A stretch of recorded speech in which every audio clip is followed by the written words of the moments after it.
আসসালামু আলাইকুম। আজকে সুস্বাদু ইলিশ মাছের জাল দেয়া খেলাম, আর তার সাথে যা খেলাম, যা যা রান্না করেছি আপনাদের দেখাচ্ছি। আজকে রান্না করেছি পুঁই শাক দিয়ে আর মিষ্টি কুমড়া দিয়ে। যে মিষ্টি কুমড়া পুঁই শাকের মধ্যে দিয়ে দিয়েছি, বেশি কিছু লাগে না। পুঁই শাকের যা মরিচ, পেঁয়াজ, রসুন দিয়ে পুঁই শাকটা আগে কষিয়ে নিয়েছি, তারপরে তার ভিতরে দিয়ে দিয়েছি একটু পুঁই শাকটা উনে আসলে তার ভিতরে দিয়ে দিয়েছি মিষ্টি কুমড়া, তার উপরে দিলাম হলুদ আর ধনিয়ার গুঁড়া। এখন এটাকে মিশিয়ে দিচ্ছি, সুন্দর করে নেড়ে চেড়ে মিশাচ্ছি। এভাবে মিশিয়ে তারপরে পানি দিয়ে এটা জাল দেওয়ার জন্য দিয়ে দিয়েছি। এখন এই যে দেখছেন সুস্বাদু ইলিশ মাছ, লোভনীয় ইলিশ মাছ। এখন ইলিশ মাছের মৌসুম, সবাই ইলিশ মাছ খেতে খুবই পছন্দ করে।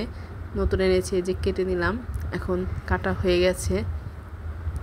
এখন মাছটা ধুয়ে নিচ্ছি।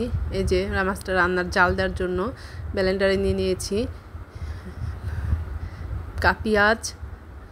পেঁয়াজ, কাঁচামরিচ আর কিছু অল্প একটু জিরা নিয়েছি। তো ব্লেন্ডার করেছি, তার মধ্যে দিয়ে দিলাম হলুদের গুঁড়া আর ধনিয়ার গুঁড়া আর তেল। এই যে সবটা একসাথে মেখে নিচ্ছি, কারণ ইলিশ মাছ জাল দেওয়াই তেমন কিছুই লাগে না। আর এর মধ্যে দিয়ে দিয়েছি যে ইলিশ মাছের ফালিগুলি সব দিয়ে দিচ্ছি, টুকরাগুলি। এখন এটাকে দিয়ে সুন্দর করে মেখে নিব, মাখিয়ে নিচ্ছি।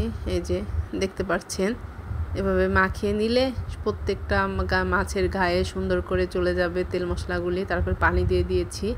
এখন এই যে পানিতে বলক চলে এসেছে। এভাবে করে আমি 10-20 মিনিট রান্না করলে হয়ে যাবে। 10 মিনিট জাল দিয়ে নিব, শুধু কোনো তরকারি দেইনি। হয়ে গেছে আমার ইলিশ মাছের রান্না।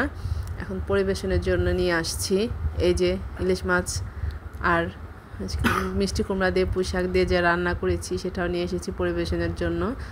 দেখতে পাচ্ছেন কত সুস্বাদু লোভনীয় হয়েছে।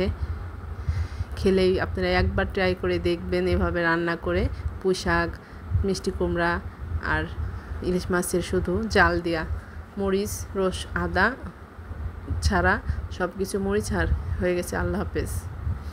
লাইক, কমেন্ট, শেয়ার দিয়ে দেবেন।